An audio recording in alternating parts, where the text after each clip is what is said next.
So we're in the hills of mid-coast Wales at about 1,000 feet on a small holding on the edge of a little village. And we're halfway between Aberystwyth and Lampeter. Means nothing to most people. And we're at the home of a potter and a kiln-form glassmaker.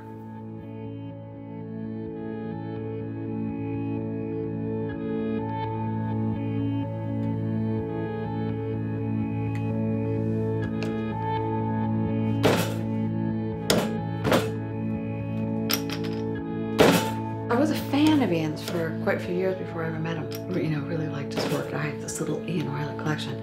So I, phoned the gallery and to get his number, how to, get in touch with him. She ordered some beakers that her sister years ago had bought some and obviously broken them and everything and wanted some replacements.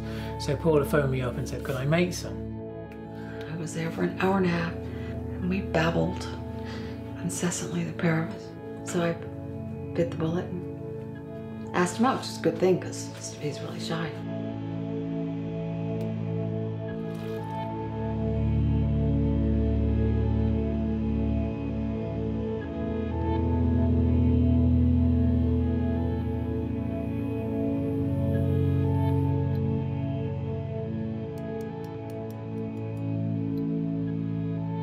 We tend to use the same space. I don't think we're working on separate things a lot of the time. We're both kind of quiet. We don't constantly need any feedback from each other. We both just get on with what we're doing. We do talk about what we're doing. If we have an idea, we'll discuss it. Especially in the mornings over coffee, when you're eating breakfast and you got this idea and you've got the scrap paper comes out and we do talk about ideas. It's nice to just be working in a space with somebody else who's being creative.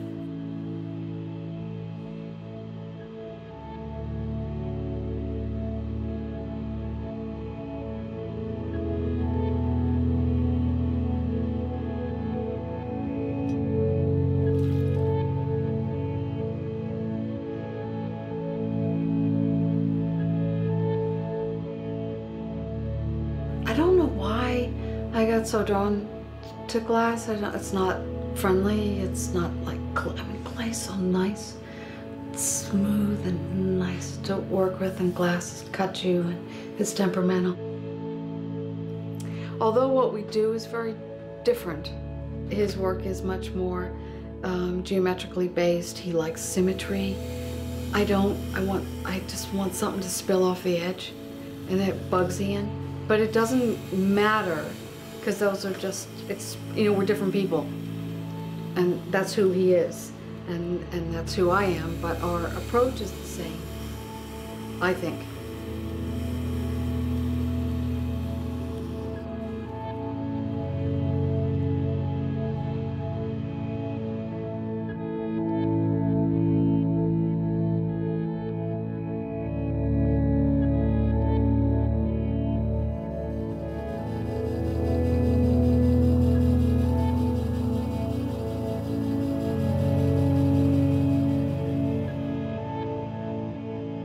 I wouldn't say I'll make a lot of money. Survive. We survive, yeah, that's kind of it. It's a bit of a juggling act to balance all of the demands of what we do, because there's the demands of work. You've got to, you want to do it, but it's also making a living, and the demands of the animals and the land.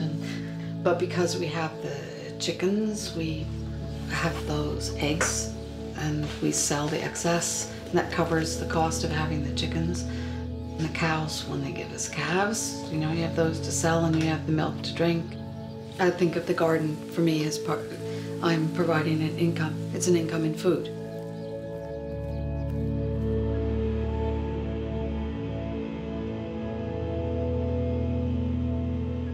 I must admit, I do like something that's handcrafted and that's well made and all that kind of stuff, and I think there's always a place for that.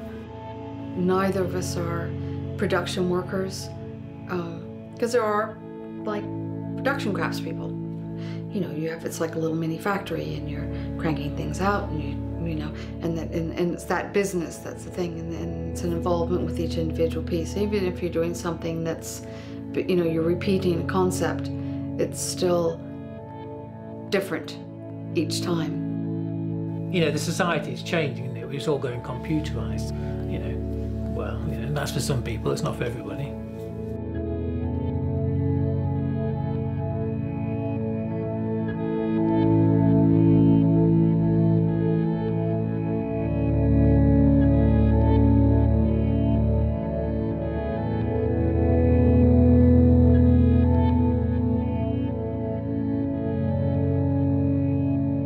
It's not easy necessarily to be a potter, an artist or craft work or whatever, because you may not make a lot of money, but of course that may not be what you're bothered about anyway.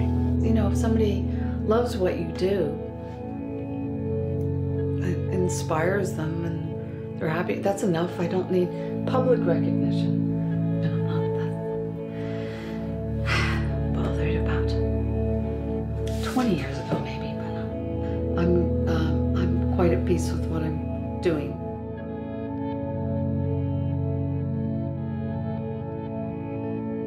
Just love of art, making stuff. That's it. There's nothing really more to say. Yeah, so I'm just a potter.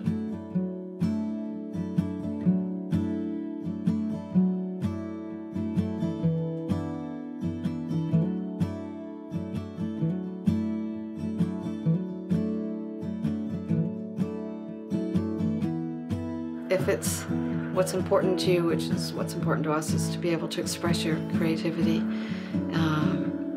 And we have combined that with, in a country that we love living in, and the landscape and the garden and the animals and the whole, just, we have the perfect life. Of course, it has ups and downs, like life does. Be boring if it was always the same.